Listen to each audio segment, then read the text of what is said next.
Jennifer and I are just honored that you had asked us to come and talk on this subject. I am Ben Freudenburg, Benjamin, son of the right hand, Freudenburg, happy castle, so I'm a happy castle, son of the right hand. And just a pleasure to be here. Jennifer and I have been married for 51 years, and we love each other, but more than that, we love Jesus. And we're here because we love Jesus so much, we want to share that love and that excitement about him with you. That's what it's all about, right? If you look over here, this is a quilt that my wife made. Let's give her a round of applause. I mean, whoa. And it talks about attitudes. And we want our kids to be these attitudes, right? When you think about sexuality, be loving, that attitude of loving, or be respectful to each other when it comes to human sexuality. Be smart about this area of human sexuality. Be grateful for this gift of sexuality. So what we're here to do tonight is to help you become involved with this thing called sexuality and passing on God's view of sexuality with your children, grandchildren. So it starts there. So welcome, training on human sexuality, raising an awareness for the need in our communities. Sexuality is a powerful force, agree? Sexuality, a gift that can bring much joy, right? Or a lot of headache and heartache. And God designed the church to help us as God's people in the journey of sexuality in our life. Gave us the church to help us in our journey of sexuality in life. So it's our prayer that this event will help you better understand your role and the role of the church in this journey of human sexuality. But really, what's most important to Jennifer and I, this event will be a platform for the church to equip parents and grandparents, aunts, uncles, in shaping the hearts of children as they grow to know their God and his plan for their life as male and female. What is God's plan for sexuality for them?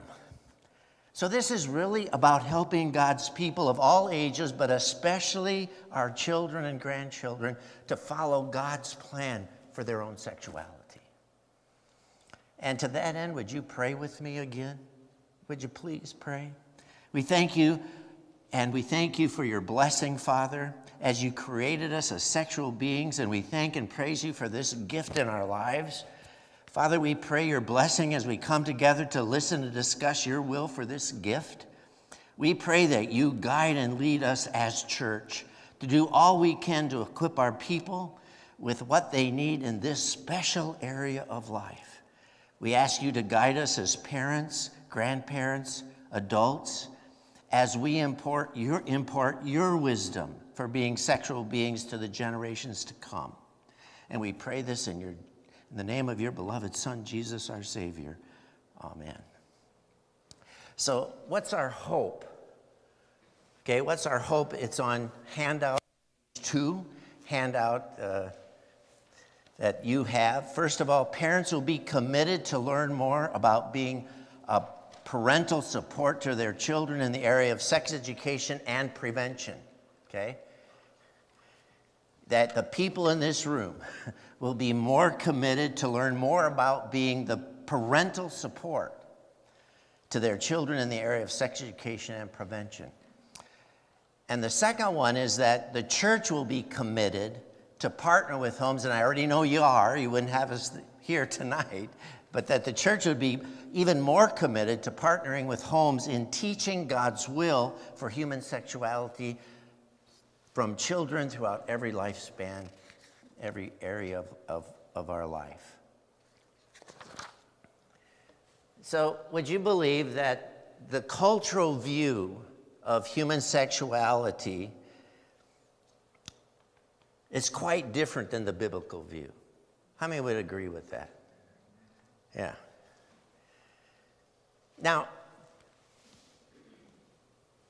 if you want to read a really great book, Sex and the I World by Dale. And here's what he says. What has changed is not merely our understanding of sexual ethics, but also the traditional relational order of Western society. The T world, the traditional world, represents a way of ordering our relational life that grew up over a millennial in the West and is the product of many philosophical and religious traditions. While each of these traditions has its own distinctiveness, there's a common understanding among them about the nature of marriage, the extended family, the local community. Marriage is considered the legal and covenantal basis for lifelong relationship between one man and one woman. Marriage is also the one relationship in which sexual relations are deemed appropriate because of the children, the product of the sexual relationship, and are best raised in a home with a father and a mother. Yet marriage is about more than having sex and children. It also connects external families and extended families, forming the foundation of the community and the backbone of the traditional worldview, without which it could not exist. So the traditional view is that marriage is with the context of sexuality because of the children, and because of the children, it becomes the foundation on which the society builds itself into a thriving community and nation. Then he talks about what's happened just a little bit ago, like from 1920 on. Personal relational choice is replacing the traditional world's relational matrix as the preferred path to human freedom and fulfillment. The freedom to construct our own moral and relational world, as opposed to finding commitment within the moral and relational matrix we are given, is now seen as offering the greatest opportunity for human fulfillment. Mutual consent, rather than a marriage contract between a man and woman, is the new moral foundation for sexual relationships. As a result, sexual relations have been disconnected from marriage and procreation. The decision to have children is now a choice separate from having marriage. Even the personal health consequence of engaging in a wide variety of sexual partners is regarded as an acceptable result of freedom and choice. The result of individual relational choice on children, parents, spouses, and third parties are considered of secondary importance to the happiness and autonomy of individual adults. Relationships with extended family may still exist, but only as long as the two wish them to be connected. The transition constitutes a revolution in our understanding of freedom and fulfillment. The T world and the I world embrace both as essential aspects of the best life possible. The debate between them is over how each is understood and achieved. On this, they disagree profoundly, but it is clear that the I world is presently winning in the court of public opinion due to the profound shift in the way we understand our world. So, over time, this traditional view of marriage and human sexuality has shifted from a traditional Western view to a more modern view. And culture is training our children in that view. Would you agree? Yeah. So in other words, sexual images, beliefs about sexuality has continued to be slowly getting farther and farther away from God's view of sexuality. The danger this presents in our lives is being shaped by the culture's values of sexuality. If we don't recognize it for what it is and intentionally shape our homes and churches to reflect God's views and values, we will be in danger of living out lives counter to God's plan. In fact, many in the church have already taken quite a few of these values without knowing or understanding they're not in line with God and His view. So culture has had a powerful impact on our values regarding sexuality. So what's the role of parents to counteract the culture? There's much research concerning the power parents have in the lives of their children. Mayo Clinic did a study, 90,000 adolescents, and they revealed this: the most effective way to protect young people from unhealthy or dangerous behaviors is for the parents to be involved in their lives. So the power of parents to counteract cultural norms. Dr. Robert W. Bloom says concerning this Mayo study, it is in the middle of page 2 in the handout, parents have to stay involved. Parents can no longer buy into the myth that they are no longer relevant in their children's lives. You see, he believes no matter how hard it seems to engage children on this topic, it's a must if we're going to see significant change, because the culture is so powerful. In fact, it's like the culture is so powerful, it's like trying to get up a ladder on Niagara Falls. And the culture is sweeping down over the culture, and our children are getting in the flow of that cultural norm. Walt Mueller, he's the printer for Center for Parent and Youth Understanding. He said, after 22 years in youth ministry, one truth grows more obvious to me every year. Kids blossom into mature adults who are strikingly like their parents. Parents are the undefeated primary influence on teenagers, in it for better or for worse. Search Institute says the same thing. There's little doubt about the importance of the family in shaping people's lives, including physical, intellectual, emotional, psychological, and social development. But we sometimes forget that the family is just as important in the area of spiritual and faith development, which ties into what? The next generation's values on human sexuality. We must treat our homes and our churches with great respect, with care and resolve, to help our next generation know God's will in this area of sexuality. So you got two cards, a green one and a yellow one. I mean, a green and a red one. Green is for go, I agree. Okay. Red is for no, I disagree, stop. Okay. If you agree with it, hold up your green card. If you disagree, hold up your red card. So here we go. Agree or disagree. Church leaders believe and understand that sexual promiscuity among teens is as critical an issue as suicide, drug abuse, depression, and family violence. Agree, disagree. Church leaders, you would agree. So most of you agree that church leaders really see this area of human sexuality as important a crisis as drugs, alcohol, family violence, so forth and so on. Okay?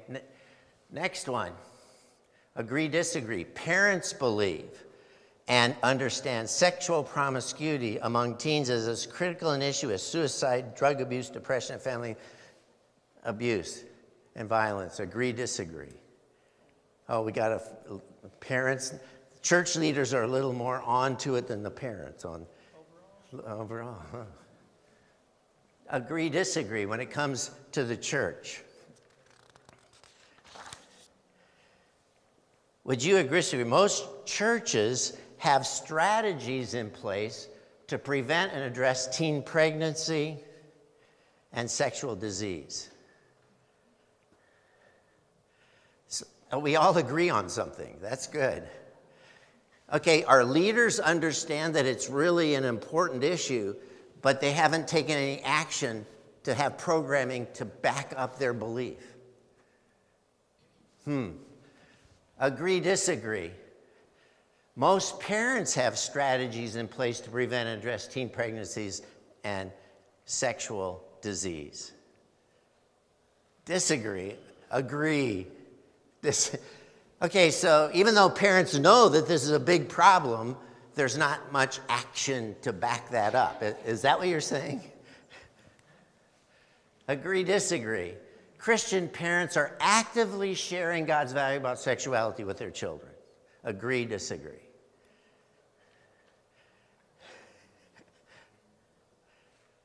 Nah, some people, yeah, both green and red. I don't know. Yeah. So let's talk about teens and sex, okay? Now what we're going to get into is a little bit of research, okay? And we've made this research available. It's from the CDC, the Center of Disease Control, from the government, and then from Kaiser Family Foundation. These are reliable statistics. These are not, they're not just somebody giving some stuff up in the air. So question one, teens and sex. What percentage of students have ever had sexual intercourse? When you talk about students, they're talking about 9th through 12th graders, okay? And having sex, and that means that they, in the last 3 months, have had sex, okay? What percentage of 9th through 12th graders in the last 3 months have had sex? What do you think? In 2007, the answer was 48%. Do you think it's gone up or down? How? In 2021, 30%. So something's happening. Okay? Teens, what percentage of teens had sexual intercourse for the first time before the age of 13?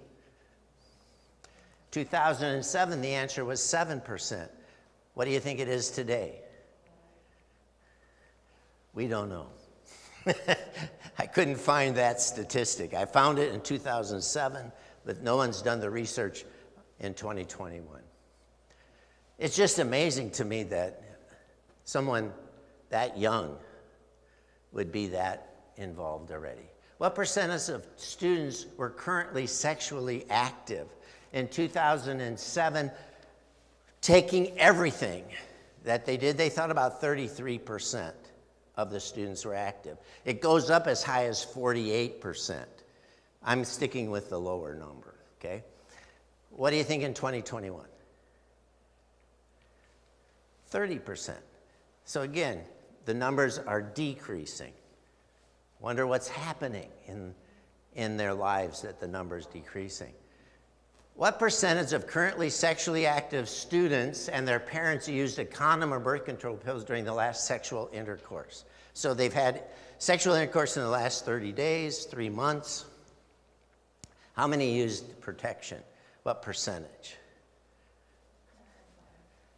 In 2007, it was 78%, but the danger now is 52% in today's world.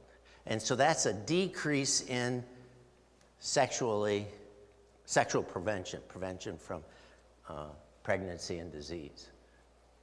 So teens then, in our culture, make up 25% of the sexual active population, 25%, okay?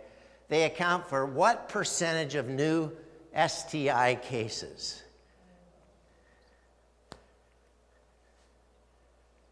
Answer is almost 50% of new cases are with teenagers, even though they're only 25%. So what's happening is our teenagers are getting infected at a higher degree than our adult population with STIs, sexually transmitted infections. We used to call it disease, now they call it infections. 15 to 19-year-olds have made up 27% of the new HIV cases. And 15 to 24-year-olds account for most of the infections of chlamydia and gonorrhea. Do you know what chlamydia, the danger of chlamydia is? Uterine cancer, and which leads to sterilization. Okay? Probably the most highly infected disease, sexual disease among our young people, especially on college campuses. What percentage of all births were to unmarried women?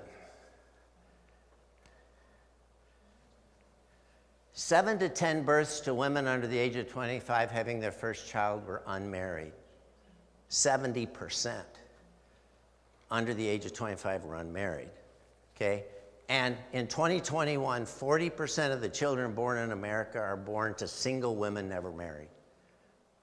So the school will have 40%, if you want to think about it that way, of children that are fatherless, have no idea who their dad is. Not in a Lutheran community. Never mind. So let's just go real quickly. Just real quickly.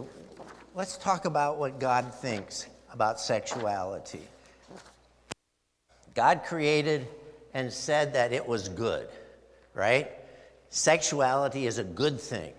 We know that from Genesis 1:31. God saw everything he made, and it was very good.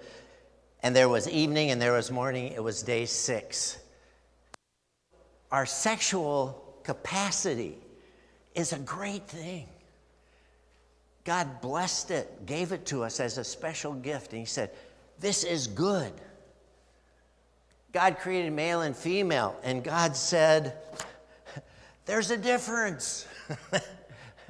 There's no matter what society says, there is a physical, emotional, and social difference between men and women. Matthew 19:4, haven't you read? He replied that at the beginning, the Creator made them different, male and female. Not male and male, not female and female, but male and female. And God created sexual intercourse for what? Inside of marriage. Sexual intercourse is a gift between a married man and a woman. And why? Because when we stay within the boundaries of God's plan for sexuality, it's good. What happens when we get outside his plan? Bad things can happen. Right? Just that's it. Bad things can happen. It's like a river, right? When the Mississippi River stays within its banks, it's wonderful. Boats go down, crops get watered, fish get caught. It's wonderful. What happens when it gets out the boundaries? It floods homes, basements, fields. So when we stay within God's boundaries of sexuality, it is good. When we move outside of the boundaries, we can experience bad things. That's all it says. Haven't you heard that it was said, do not commit adultery? But I tell you, anyone who looks at a woman lustfully has already committed adultery in her heart. Purity is what God wishes. Okay? 1 Corinthians 7:2, but since there's so much immorality, each man should have his own wife and each woman her own husband. Because within that thinking, marriage, we don't want to go outside of our marriage for sexual relationships, right? That's adultery. We want to stay in it. And so therefore, God has put man and woman together to fulfill their sexual desires with each other. And it's good. It's awesome. Right, Jennifer? Yeah.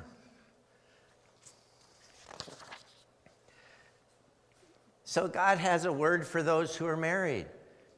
Because it's so good, he says, God blessed them and said, be fruitful and increase in number, fill the earth and subdue it, rule over the fish of the sea, the birds of the air, and over every living creature that moves to the ground, Genesis 1:28.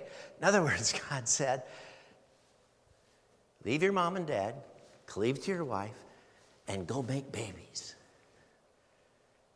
That's not the only purpose for sexuality within the marriage, but it's for bonding and pleasure. But God did it so that the world would be filled with godly children. What does Malachi 2:14 say? Why did God create marriage? To produce godly offspring. He gave you your children so he could have them back with him in heaven. That's why he gave you your child. Out of this thing called sexual intercourse, this wonderful gift he gave us. Then finally he says, resist temptation. It's not really hard. It's not rocket science. Resist temptation. Adultery, in other words, sexual relationships in marriage outside of the oneness that you created. Fornication, that's before marriage. Homosexuality, pornography, and much more. Okay? So he says in Romans 13:13, let us behave decently as in the daytime, not in orgies, drunkenness, or sexual immorality or debauchery. Or in Colossians 3:5, put to death, therefore, whatever belongs to your earthly nature, sexual immorality, impurity, lust, evil desires, greed, which is idolatry. In other words, stay within my boundaries. Get the most and best use out of this gift of sexuality. Enjoy it to the fullest. But resist temptation. So let's go back to agree, disagree. Agree, disagree. Parents are the best sex education teachers. Agree or disagree?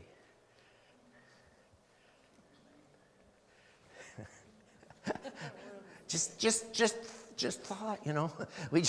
Who's going to give this instruction to the children? Who's best at giving this instruction to the children? The DCE or the pastor? Once a week? Who lives with these kids? 24/7. Agree, disagree. Church leaders view sex education as a program for children and teens.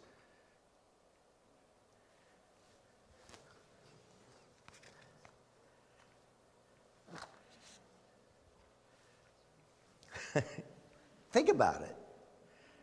When I think of sex education, who's the client? Is it the child? Okay. Agree, disagree. Parents view sex education as a program for children and teens. Over here, these are adult books. Sexual ethics, sexual healing, sex after 50. Jennifer and I read this. It's a good book. A celebration of sex. This is for adults. The Spark. Just for moms. The Wounded Heart.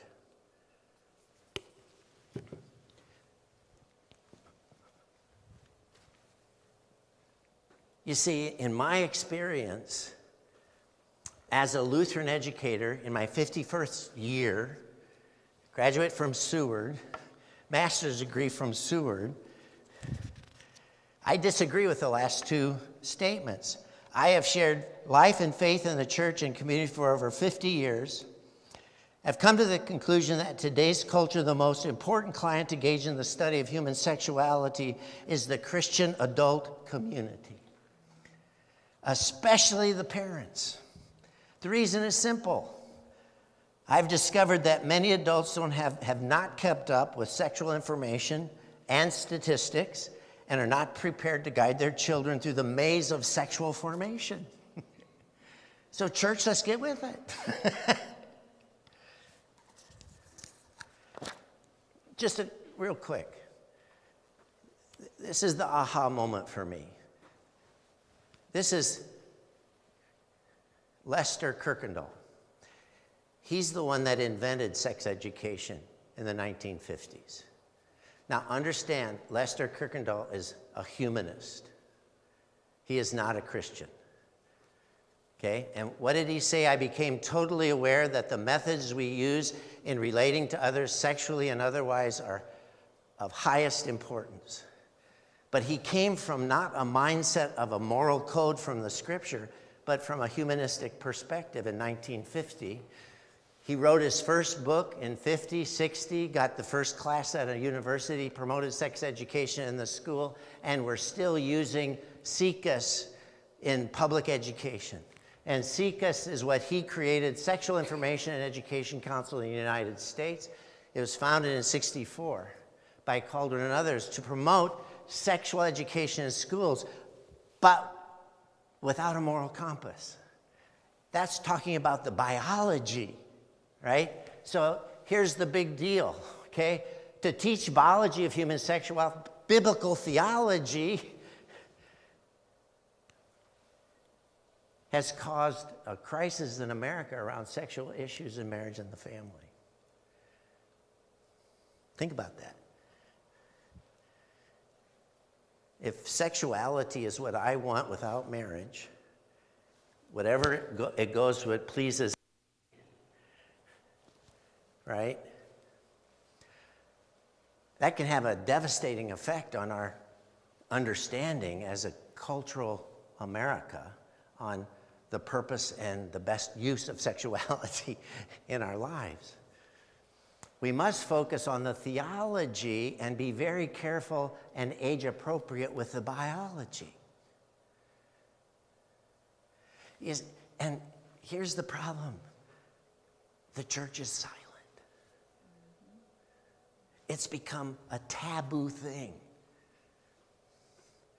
And so if the world is screaming one view and the church is not sharing the other view, you can't do what you don't know.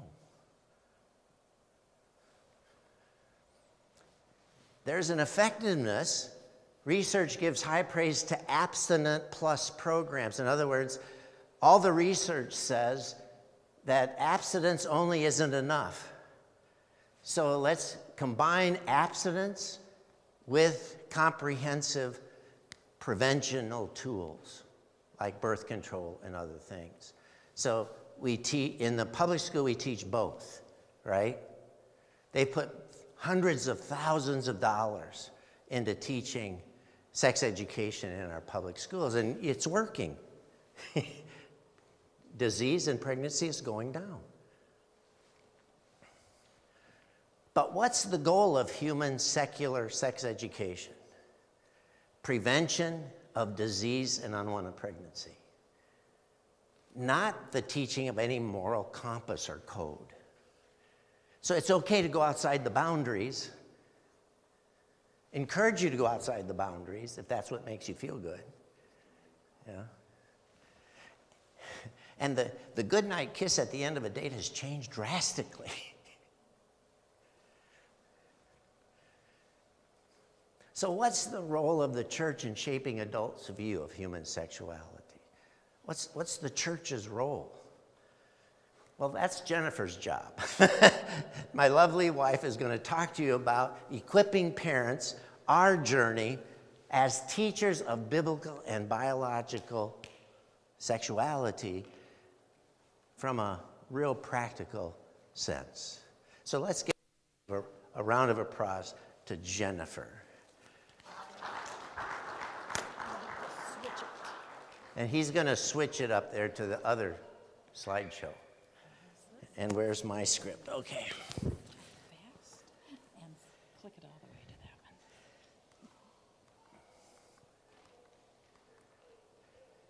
That one?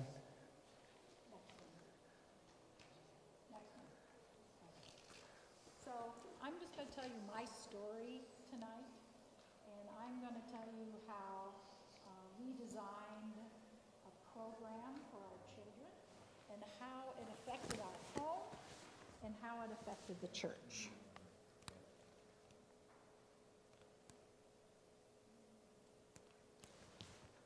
Now can you hear me better? Yes, okay.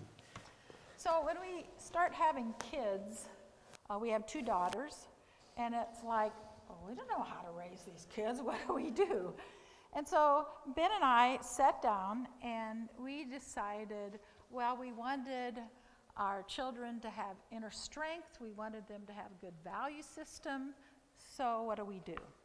So we came up with goals, and it's in one of your handouts. We came up with 14 goals of how we wanted our children to look by the time they left us. So number 12 is know God's view and our view of sexuality and be sexually literate. So that was one of our goals. So what we started doing was we started praying for them from when they were infants, praying that God would just walk with them and help them take a positive stand in their world and affect the world in a godly way. But above all, we wanted to be the ones to teach them godly sexuality, and we didn't want the culture to do that. And the thought of doing this was pretty scary, and it was pretty daunting because we were up against the culture. And we would go, oh, how do we do this? So we decided prayer had to be our constant guide. So now here the story unfolds. Here is Sarah. I was on the front row of the pew at Concordia Lutheran Church in St. Louis, Missouri on a very hot 4th of July weekend. And here Sarah was getting ready to walk down the aisle on her dad's arm. She was wearing my wedding gown, which I retooled from a early 70 to the turn of the century gown. And it hit me, oh my gosh, is she ready? Did I do my job? Here she's ready to walk to a man, and have we reached that goal? So as Sarah came down the aisle with Ben, following her as she went down each pew, children came from the pews. And as they came into church, they were each given a flower, a daisy, and said, when Sarah comes by, you come behind her. And it was a living veil that followed her in. And so got to the front of the church, and Ben handed her off to Tom. And then he turned around and went up the chancel steps, and he invited the children to sit on the steps. Well, they were used to this because Ben gave the children's message every week.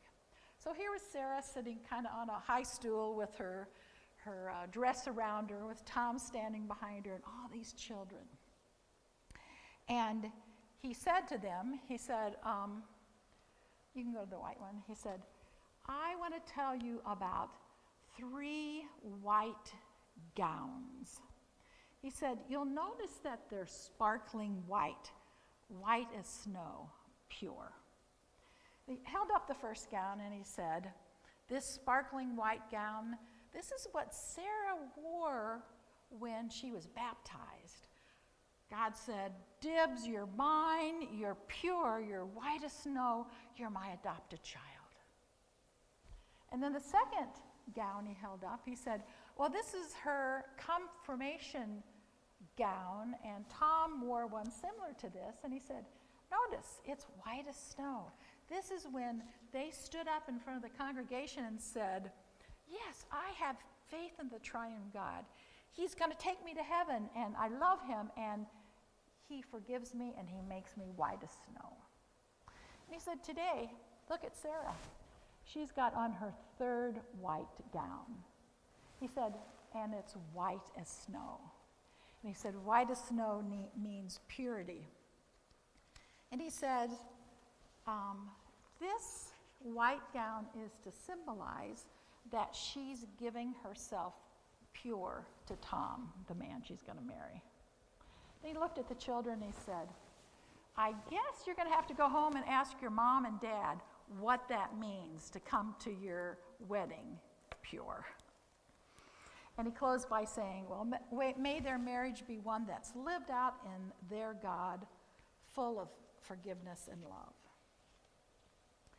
Now, our daughters, Corey and Sarah, grew up among the generation where it is counterculture not to be sexually active before marriage.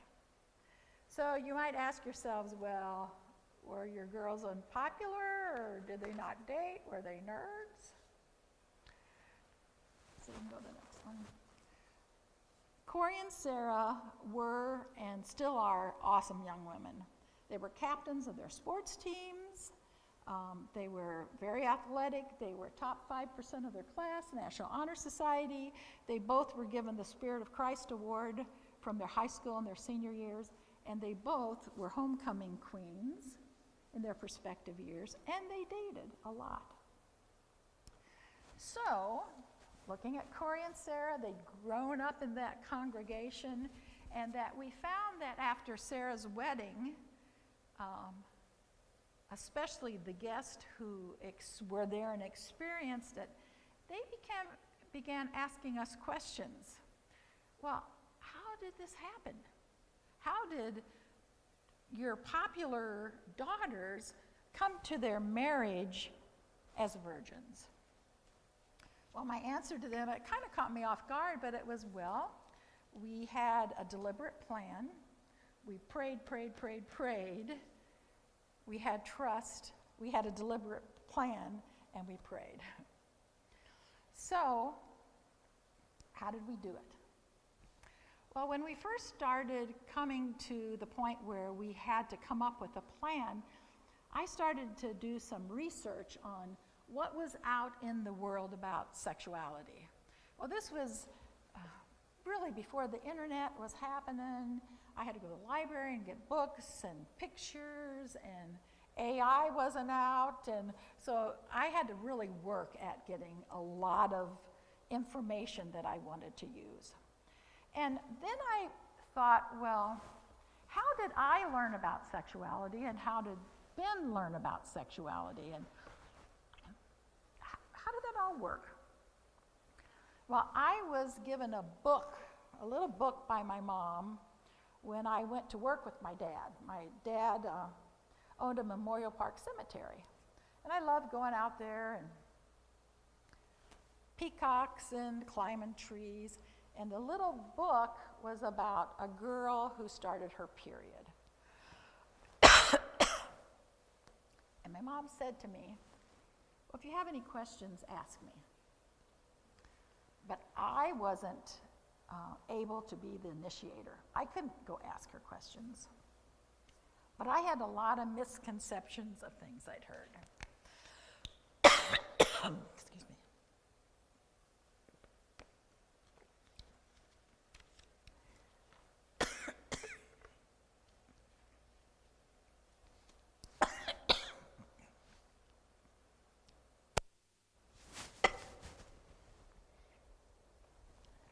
When I straighten my voice.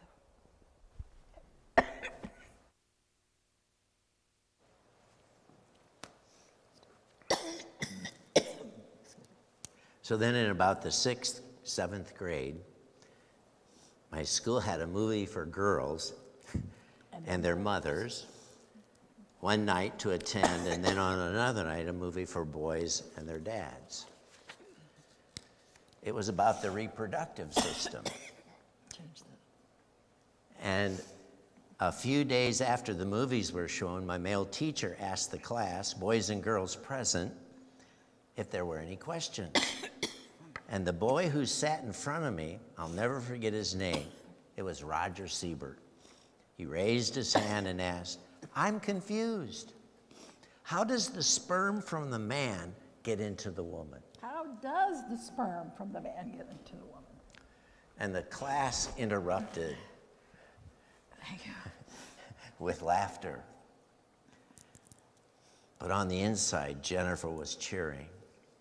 Thank you, Roger Siebert. You see, the movie clinically had all the parts and pieces, and they were labeled correctly, but it didn't state clearly enough for my brain to understand how it all fit together. Roger wasn't the only one who was in the dark. So guess who I really learned from? My teacher. And if I had any questions, would I dare ask my mother? No. Once again, I'm not able to be the initiator about many things, especially sexuality. So Ben's experience wasn't much better. His father died before he was born. He grew up in a girls' dorm with women everywhere. So he never witnessed a man and a woman even living together. And so his mother, thank you for the cough drop. His mother gave his much older brother, which was 16 years older, the task to go tell him about sexuality. Well, he botched it up royally. So I wanted us to be active members on how we taught our girls. And what I'm going to share with you in the handout in a minute is a 5-step plan that we came up with. It was a plan that spanned for 12 years. And it really taught inner strength to our children. You want to keep going? All right. It not only taught inner strength, it helped our girls to understand they're special. It strengthened the values of forgiveness, love, and respect. And it gave us opportunities to celebrate. So look at your handout on the 5-step process that spanned 12 years. So the first event was that because I had daughters, took them separately on an adolescent trip. And I did it when they were about 9 years old, before they started their period. And we went away to a motel for a weekend. Now, we worked in the church, and we had very little expendable money. So the fact that we were going to a motel and we were going to eat out, wow, that was really exciting, and they knew that something special was going to happen. I prayed really hard for this weekend, and I prayed out loud over the weekend. So I gathered all those books, all those pictures that I had, and I got Dobson's Adolescence, because we started talking about adolescence, because I thought that was really the first step. Concordia's sex education series, and I saw that Paul had the new series outside on the table. It was awesome. Passport to Purity, there's all kinds of resources out there. So we started our weekend. I told each girl, I told them in advance where we were going and what we were going to do. So the first session was on adolescence, and if you can see there, these are some of the things that we hit on. I thought this was the most non-threatening session to start with. And it was assuring for them to know that they wouldn't be the only person who would be feeling these certain ways. Then the second session, and in between these sessions, we would play shuffleboard, or we'd go swimming, or we'd go out to eat, so I broke them up. So the second session of the weekend was the sexuality of male-female.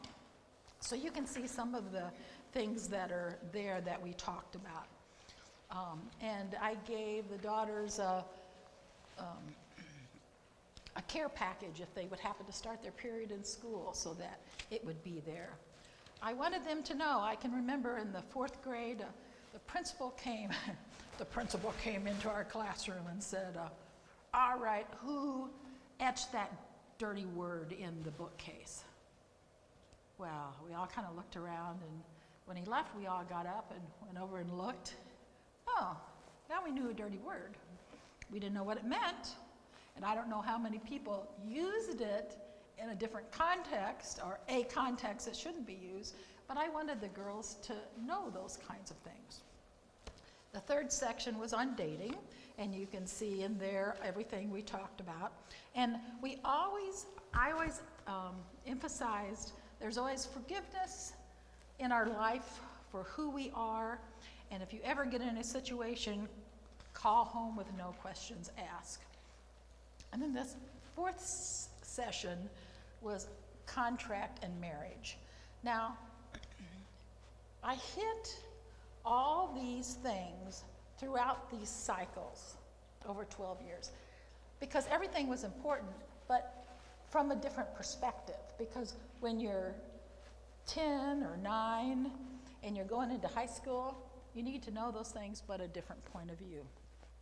So when it was time to take Sarah out, whose wedding picture you saw, for adolescent weekend, I knew it was going to be kind of tricky because anytime we would talk about sexuality, she'd go, no, no, no, no, no, no, no, no.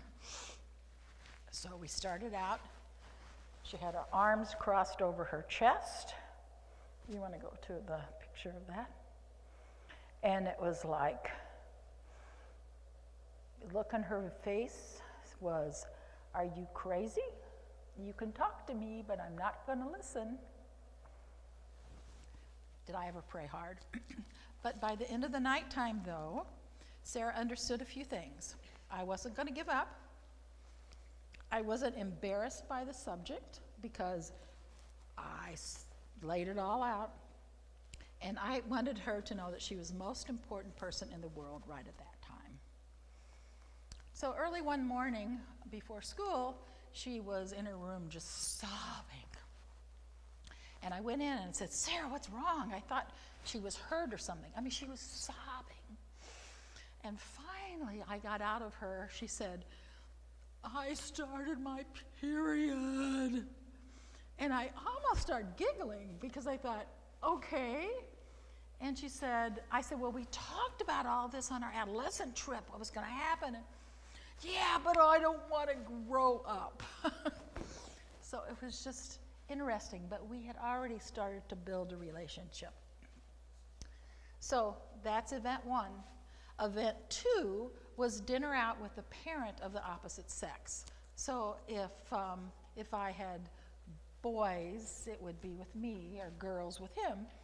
And it was the father and mother out to a special dinner at a special restaurant. Our girls were asked, it was their turn to dress up special.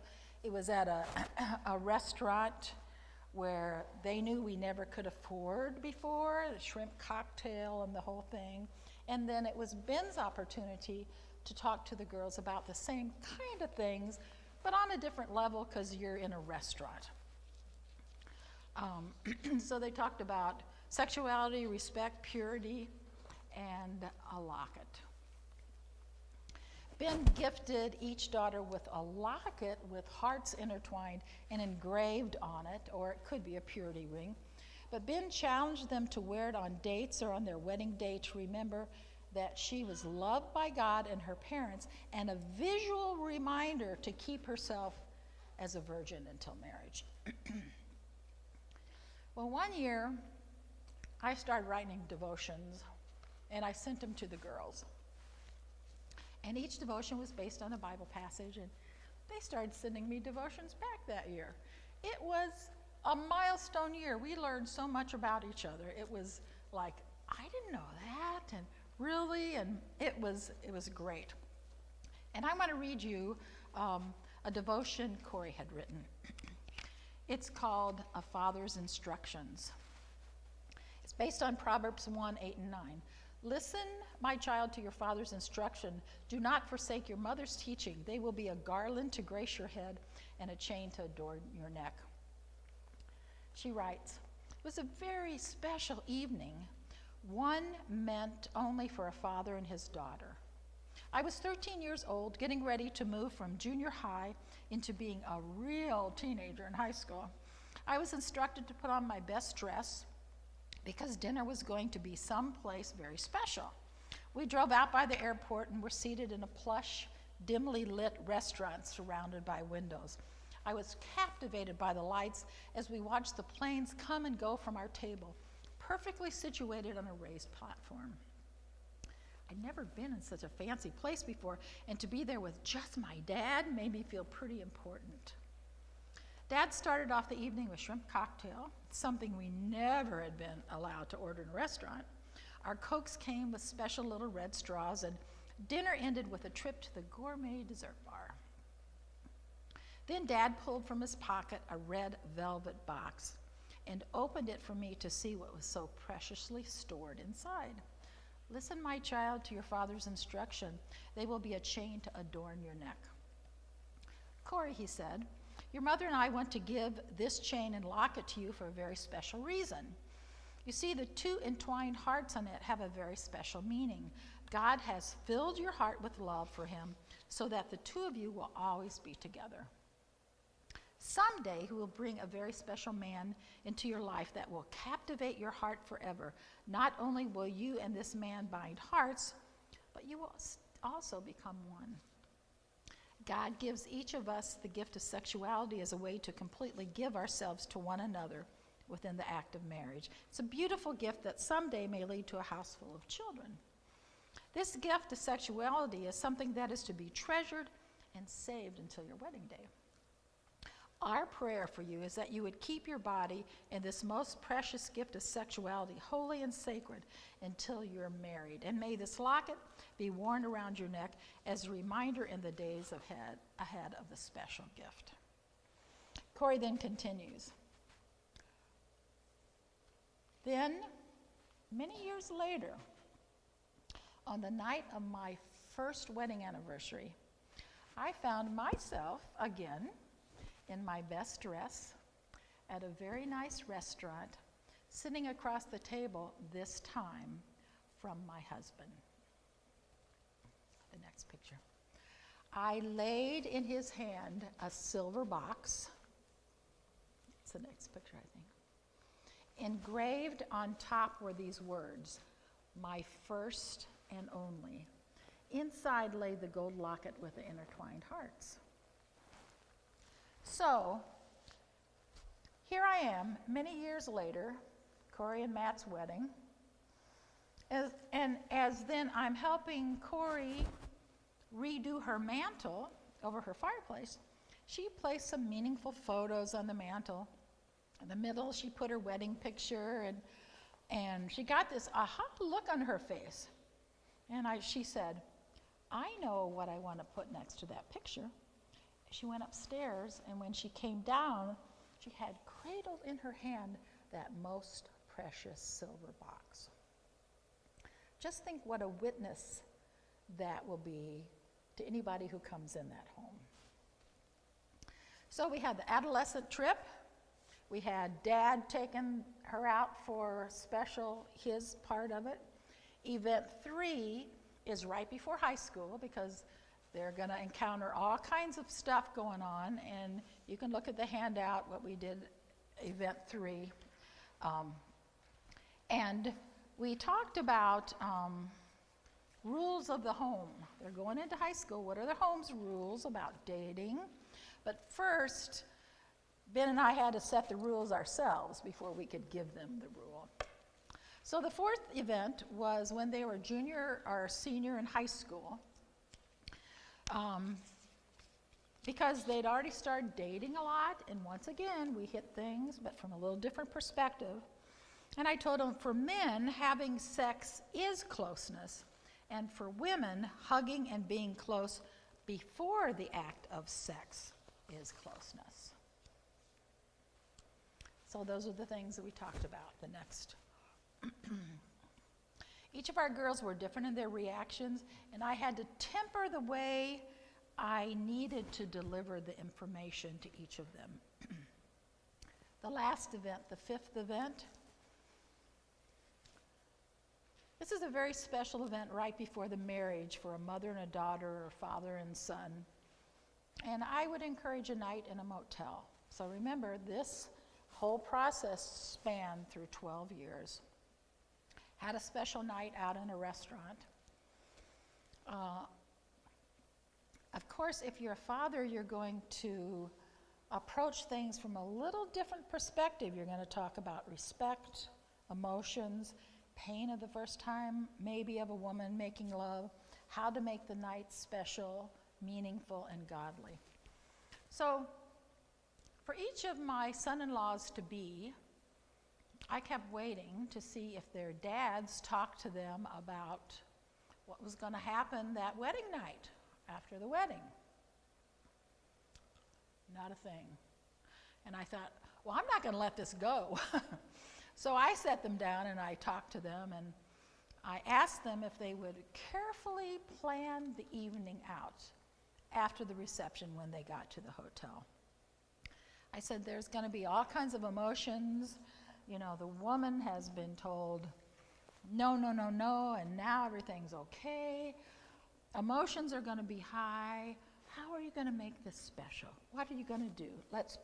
You plan this out together. I had a young pastor one time come up to me in private after I gave my talk, and he related his story of his wedding night. And he said nobody had really prepared him for what was really going to happen that night. And he said all the pain, the emotions. He said there were so many tears from his new wife and so much guilt from him for hurting her that their honeymoon was a disaster. And he begged me to make sure that parents prepare their children for that. So, here's this whole process. What are some of the outcomes that happened in our home? Okay. It created trust among us. It facilitated openness. It allowed cohesiveness. And it helped the strength of their character to blossom and flow.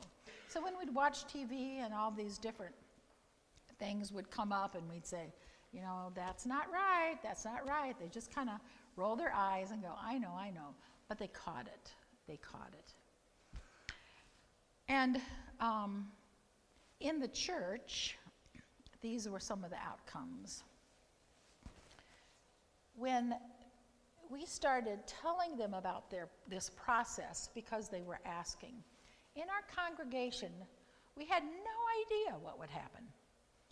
But there was an excitement, there was a cohesiveness, there was an empowerment from the parents, and there was further learning about God's plans for our lives.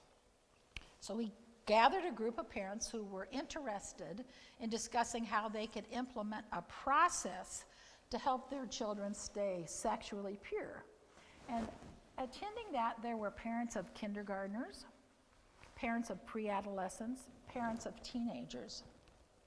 I laid out this 12-year plan, and I had some parents say, well, my kid's already in high school. Is it too late now?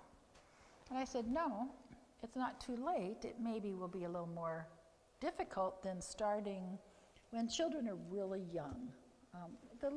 The kids I saw eating at the tables tonight, it's not too young to start. And I've had parents say, a 9-year-old, why would you tell a 9-year-old these things? How many 9-year-olds watch TV or hear words or things that are inappropriate and they don't quite understand?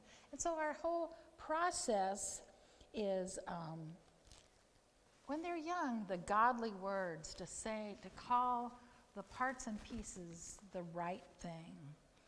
So what we did is, as a congregation, the group of people, we practiced the first session together, showed the DVD about adolescence, triggered a lot of dialogue. Then came the second session about the sexuality. So I brought out the graphic pictures of the male and female body. And I said, okay, identify the parts. And they looked at me like, I'm not sure I can really identify what the parts and pieces of the human body were. So we laughed a lot. There was a nervousness. But we had a lot of discussion and support for each other. And a lot of suggestions and stories about how they first learned about sexuality. And so this training in the church became a yearly piece. And there was a bond that formed in our community. There was a sense of empowerment and things that they came up with all kinds of ideas. And one of the ideas I really liked was, well, what if we had a church-wide sexuality retreat? So the church staff brings the parents and the child together, and without taking any of the power away from parents, the church leaders maybe lead the lecture part of it, and the parents and the child go and they talk about it. So it helps the parents if they feel uncomfortable, but it still empowers the parents. So that's just one thing that they talked about. And at no point in the process did we take the rights and abilities of the parents away to not be influencers of their children. That was the whole point. So I find myself asking, why can't our church community have corporate prayers and worship on a consistent basis about purity for our children and our marriages? Are we too embarrassed, or do we not think it's important? We pray consistently for the sick, the government, for healing. Isn't this just as important? Have we allowed the world or our uncomfortableness to let the conversation slide in our churches? We need, as a church, as Christian parents, to counteract the culture. It's not easy. It's not quick. It means your children may not always like you. It may even be that you have to feel uncomfortable at times or called to take actions. I used to walk the mall in St. Louis at our, mall down from us all the time. And there were always these pre-adolescent girls and guys there walking around. And one day I walked by the Victoria's Secret store, and there was this huge banner standing outside of the door, and it was this woman in a very provocative pose, very scantily dressed in her underwear. And I thought, what does that say? What does that say for our kids? So I got up the nerve, I went inside and I asked for the manager, and I very politely stated my case. I said, who's walking these malls? What are you trying to say? I would ask that you please take that banner down. And to my astonishment, it did. It worked. They took it down, and it wasn't up any longer.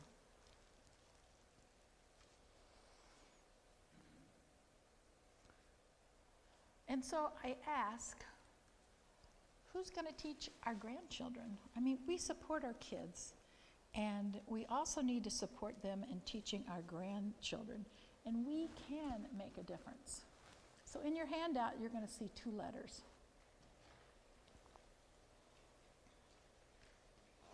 One letter is kind of funny. It's about eggs. And I have this necklace on and these earrings on with a bird's nest and eggs.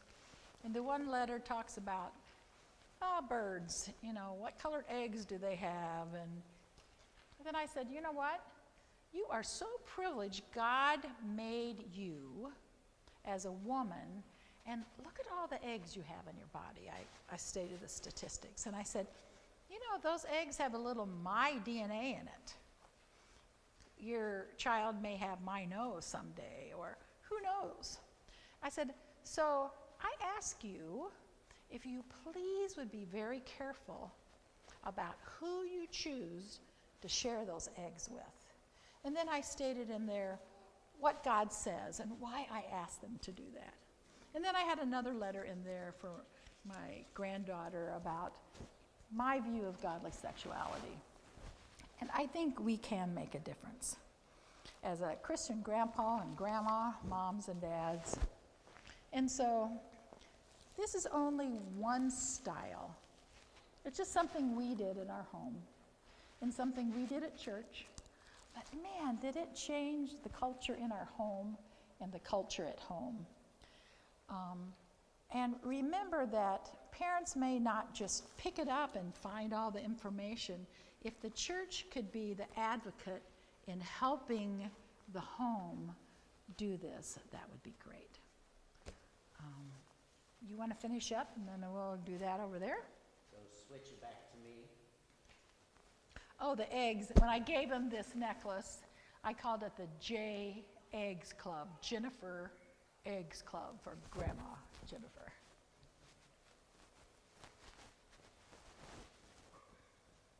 So here are the 4 things that we hope you walk away with. First of all, the correct knowledge on human sexuality. Now, in the handout we started with, there's a quiz. It comes from Roger Sonnenberg's book on human sexuality, published by CPH. He's a pastor, a Lutheran pastor, retired. And we're not going to take it now, but you might want to take that quiz, and you can even see that the answers are on the next page. So if you want to cheat, go ahead. But first of all, the whole point is, boy, we need to have the correct information about sexuality. Second, we hope that you understand how important you are as a model for your children and your grandchildren. We're teaching them by the way we live our lives, our sexual lives, how we treat our mate, by the words we use in front of our kids, the media we bring into our homes or allow them to have on their devices. So the point here is, let's guard our ears and eyes and the eyes and ears of our children from things that they don't need to see. And the 4th thing, the church needs a plan and resources to be able to walk with parents so that they can equip them to teach their children, okay? One of the things that we're going to talk about, or that he's going to talk about in a minute, and this is the most important book in the series. It's called How to Talk Confidently with Your Child About Sex, from Concordia Publishing House in St. Louis. And this is the handbook that you would take the parents through so that they can, at age appropriately, from 2 or 3 years old all the way through young adult, again, age appropriate with the kind of information that's appropriate for that age. They've written a series, and he's going to talk to you about how you can get that series into your own hands. And then also, there's this books on purity from Family Life. Dennis Rainey wrote this one, Passport to Purity. There's the Leader's Guide and the Guide for the Parents. Just for Girls, Raising Them Chaste. So this is more of the knowledge that the church can begin to provide for you as parents through your school and through your congregation, and teach you how to use them, okay? So we want to thank you for giving us the opportunity just to share our story. He's going to give us a little bit more information about what's next, and then Jennifer has something she wants to close with. Up here. Yep. So, a couple of things I'll mention. First, thanks again for being here this evening. Some of the research you saw at the beginning came out of these 2 documents. One is from Kaiser Family, that's the little one. The CDC is the big one. I'll have them out on the table. There's a sign up. I will email you the PDFs if you're interested in those. Secondly, October 22nd, 23rd, and 24th. So that's a Sunday, Monday, Tuesday. We have identical sessions. You show up, we'll provide childcare if you tell us you need it. We will walk through the current version of these books with you and give you some information on this is how you can use them in your home. And we wrote a grant. You will walk out of the room with books for every age and gender of your child in your care. And that is really special. Yeah, they're $17 books. Okay, so we're not giving you cheap stuff here. Well, you can get the parent guide either from CPH, or if you're a Prime member and want to avoid the shipping, they have it on Amazon. All right? But we'll talk about all of that in October. For those of you who registered for this event, you may have already registered for one of those nights. If you haven't, you can use the QR code to do that, or we'll have additional information coming out through the church and the school. And I think the other piece of this is recognize that at St. John, we're trying to engage in this area. This is our toe in the water. Somebody sitting out here may be going, I would love to get together with parents, even if it's, once a month, and just work through some of these other materials together. There's enough people that are like, we want to do this, we'll figure out a way to facilitate it, okay? Because it's part of our job. I know what the culture is saying out there, and I know when we raised our kids, we used the book series, we had a lot of conversations, we did a lot of the things that they've talked about. But it's a tough go. And I mean, my youngest is 29, but I have grandchildren. So I already own the books for my grandchildren.